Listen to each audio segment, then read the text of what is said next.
Before we dive into the tutorial, vitally important PSA, my friends. Early this month, this channel turned 1.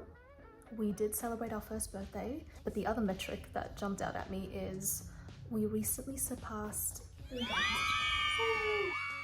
Is that a metric worth celebrating? You know, I think it is. Thank you so much for watching and for learning alongside me as, you know, we flail and fumble towards becoming crochet demigods. In all seriousness though, I do want to be a lot more productive with this channel, and hopefully I'm able to share a lot more with you this year. So I hope you continue to stick around. 2 more crochet diaries and 3,000 more subscribers next year. Howdy, welcome back. If you're a returning viewer, oh welcome. If you're new, glad you're here. I'm really excited to be sharing this particular tutorial with you all. We're going to be making some fingerless gloves. Put these on with a wee little heart in the middle. I was on YouTube looking for a tutorial on this and I couldn't, so here we are. Some quick field notes before we do jump into things. I've come up with this pattern by sight and through a lot of taking breaks and trying things on as I'm working to make sure they fit. I'd suggest you do the same if you're following along. I'll also provide my measurements for you to compare against your own. The second thing with this is because we're going to be using a single crochet stitch, the most complexity throughout this project is when we make our color changes and we start working up our heart. So I'm going to center a lot of the tutorial on how to approach that. With that being said, this might not be the most friendly tutorial for the absolute beginner, but you're always welcome to watch. And as always, if you have any questions, I'm happy to answer them in the comments below. So don't be deterred. In this episode of Crochet Diaries, let's make fingerless gloves together. Let's talk about what we'll need. I always recommend the following tools to have in your repertoire. You'll more often than not need to reach for them. Sharp scissors, stitch markers, a darning needle, and measuring tape. For this demo, I'm going to be using some pre-existing yarn from my stash. Being gloves, go with something warm and durable like a wool blend, but I'd leave that up to you. Just make sure you've decided on a main color and an accent color. I'll also be using a 3.5mm crochet hook. What I love about this project is its simple construction. It looks like you've really done something with the heart and color changes and ribbing, but really we'll be working a flat fabric in single crochet, starting with the ribbing and working back and forth until we reach our desired height. At the end, we'll fold things in half and seam one side up, leaving a gap for our thumb to complete the project. My measurements I'll be following are 195mm by 140mm. Okay, now the fun begins. Let's start with the ribbing. I'm going to chain 16. This will be the height of my ribbing. The last chain is my turning chain, so the stitch count for each row will be 15 stitches across. This project was my first ever to incorporate ribbing, but the technique is really simple. The foundation row and first row is completely stock standard. It's the second row where things get interesting, so I'll work ahead and meet you there to explain.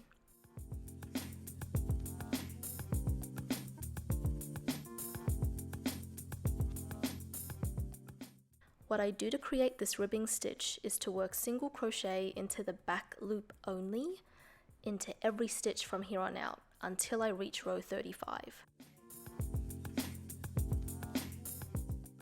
You'd normally work your stitches beneath both loops, or the V's. However, we just want to work into the back loop only to create this ribbing effect.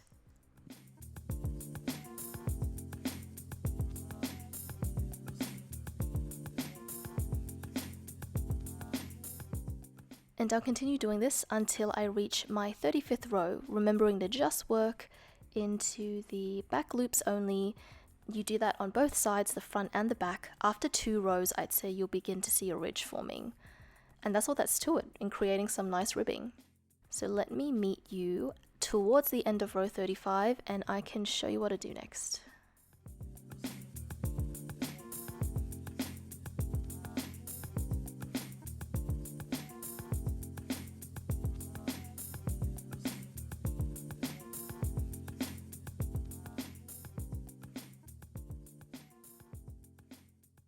And look at this stretchy piece of ribbing. I loved how this turned out, and so simple to make. So at this point, we are ready to start on the palm of our glove. I'll be showing you how I work up my left hand glove. The first thing we'll do is to build up a row of stitches from the sides of our ribbing we've just completed. This might be a bit of an adjustment, but how I look at it is to work this new row of stitches into these spaces. You can do the same and make sure your stitch count is consistent with the actual number of rows worked up in your ribbing. In my case, that'll be 35 stitches. You'll see between each ridge there are 2 spaces that I can insert my hook into, and that should ultimately equal 35 stitches across. So let's start doing that for our glove palm. This chain is 2 because I've chained 1 right before starting. So next we can count this one as 3 and our 4th stitch, 5, 6 and so on until we reach 35. I'll work ahead at this point. We just need to continue working single crochet stitches for this row and the next row, row number 2. The beginning of row number 3 is when we will start changing into our accent color to begin introducing our heart, so I will meet you there. Before we do dive into our color changes, I wanted to demonstrate something quickly. So I've already worked up the fabric for my right hand glove. You'll see that once it's folded in half, the heart isn't actually centered. This was to accommodate for how the fabric will fold around my thumb. For both designs, I've positioned the base of my heart on the 12th stitch from the side where I seam. We are now on row 3. Continue working with me to our 11th stitch if you're new to changing colors, and I can show you how I add in my accent color.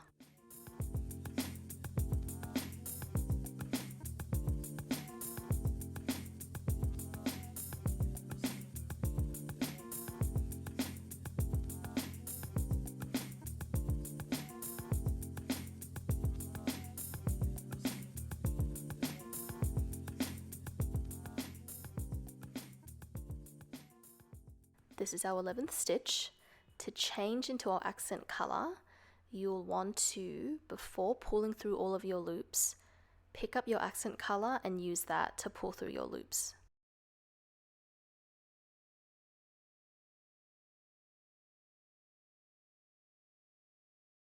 Now to work with 2 colors in your work, make sure you are carrying the main color and your accent color at the back of your work. And for our 12th stitch, I'm going to pull up a loop in my accent color and follow the same method to return to my main color. So you will pick up your main color at this point and use that to pull through the remaining loops on your hook. From here, continue using your main color for the rest of the row. Something that I like to do, and I do this throughout this entire pattern, is I carry my yarn with me for an additional 2 stitches from either side of when I make a color change, and I find that that just helps with how clean my color changes look. You'll see me do it right here. I'm still carrying my yarn for 1, and then for my next stitch I will also carry it, but then thereafter I'm going to drop it so that it is ready for me for when I make my return for row number 4 to pick it up and start using it again. So let me work ahead into row number 4 and I can meet you there and discuss what we do next. So for row 4, we're facing the back of our work, and I've worked ahead so I'm a little closer to stitch 23, and that's where we'll be switching to our accent color again, similar to what we did before, and we'll be using our accent color for the following 3 stitches. So from stitch 23 through to 25.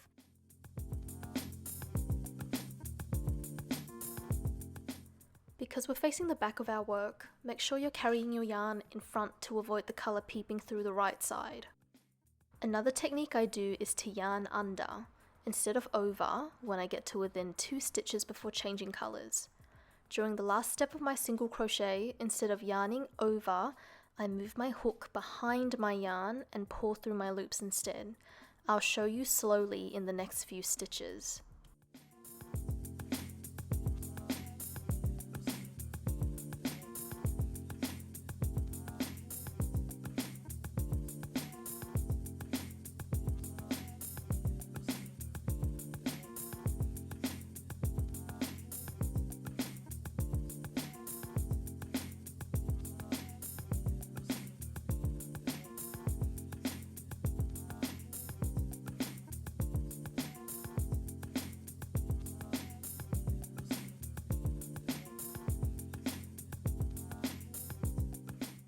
Let's continue on back with our main colour. I'll once again yarn under and carry my accent colour with me for an additional 2 stitches before dropping it and finishing my row. I'll be yarning over again because there aren't any more colour changes for the row.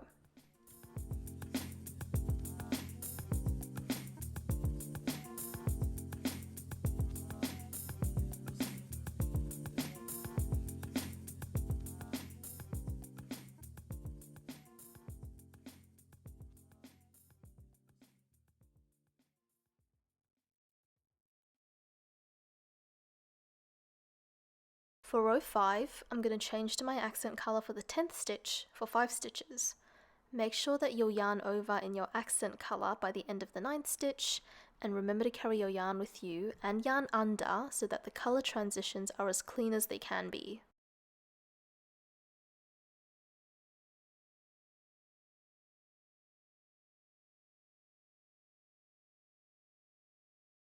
The reason I only carry my yarn for an additional 2 stitches on either side of my heart or when I need to change colours is to save on yarn while still reaping the benefits of smoother colour transitions. See some muscle memory kicking in here. It definitely felt odd for me to switch from yarning over to under, but I promise there's payoff in the finished product. So just keep yarning under over the number of stitches worked for your accent colour plus the additional 2 stitches on either side of your heart.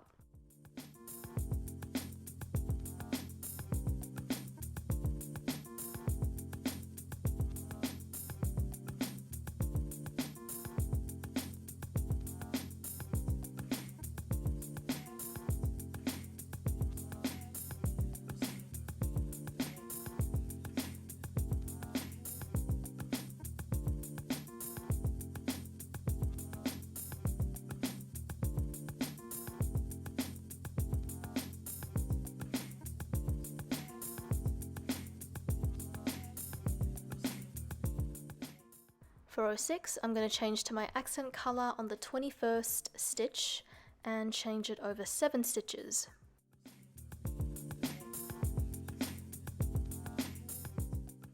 We're now facing the wrong side of our work again, so make sure you're carrying your yarn on this side so it doesn't peep through on the right side.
For row 7, we're facing the right side of our work again, and we'll be changing to our accent colour on the 8th stitch over 9 stitches.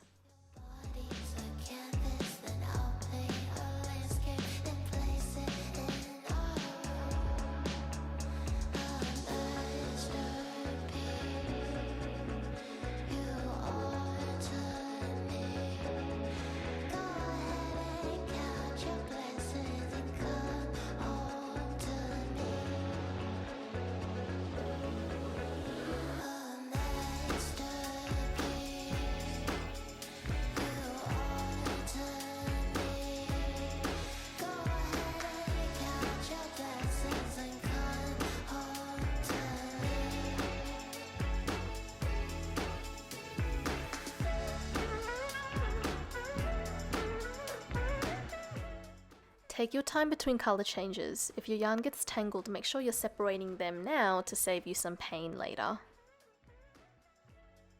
I'm going to work ahead and meet you back at row number 8. Don't be shy of taking some time to admire how you've been progressing. Check out the colour transitions.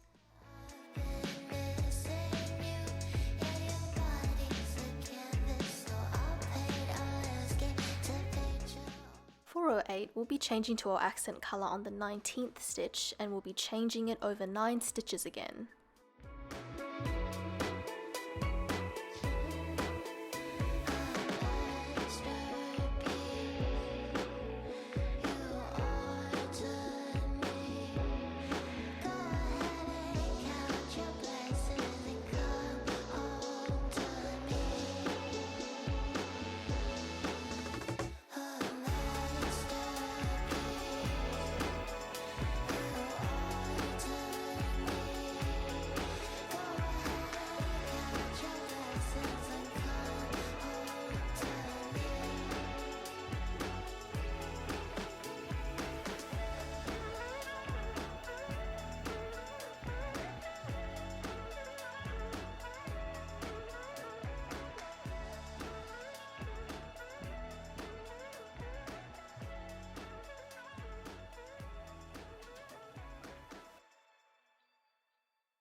For row 9, we'll be working on the peak of our heart, so what that involves is changing to our accent colour for the 8th stitch over 4 stitches, and then back to the main colour for 1 stitch, and then to the accent colour again for another 4 stitches.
Now for row 10, this will be our very last colour change. We'll change to our accent colour on the 21st stitch over 2 stitches, and then back in our main colour over 3 stitches, and then to our accent colour once more over 2 stitches.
Being your last row using the accent colour, once you finish with it, tie off.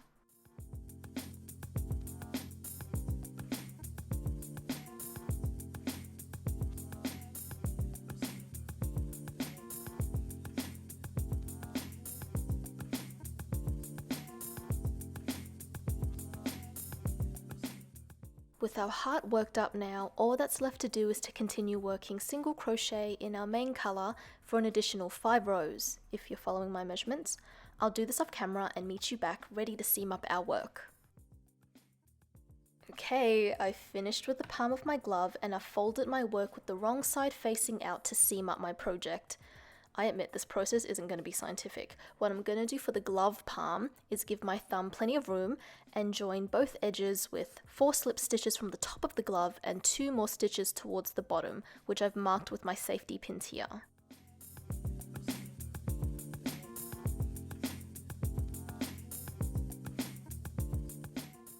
Leaving the portion where your thumb needs to fit through with slip stitches is easy. Just work slip stitches to the one side of your fabric like so.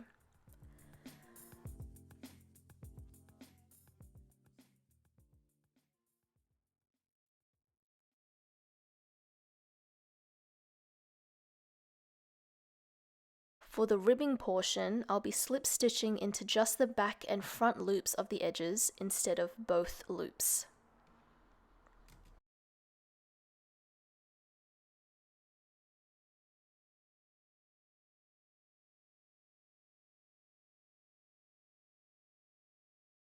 Okay, that's basically the entire glove finished. What I'll do now, because I'd like to incorporate a little bit more of the accent color again, is to work a row of single crochet towards the top of my glove.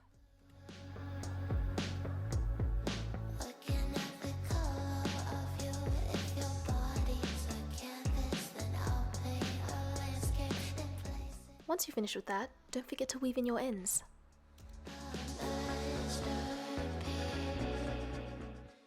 And that is a wrap on these palm-warming and heart-warming fingerless gloves. I hope you give them a try, and if you have given them a try, let me know how you found following these instructions, if anything could be optimized. I was open to hearing it. I'd love to see what kind of colors you choose. I was limited by what I had in my stash somewhat, but I think this is a super cute combo and I love the color green. I will see you in the next crochet diaries. Bye bye.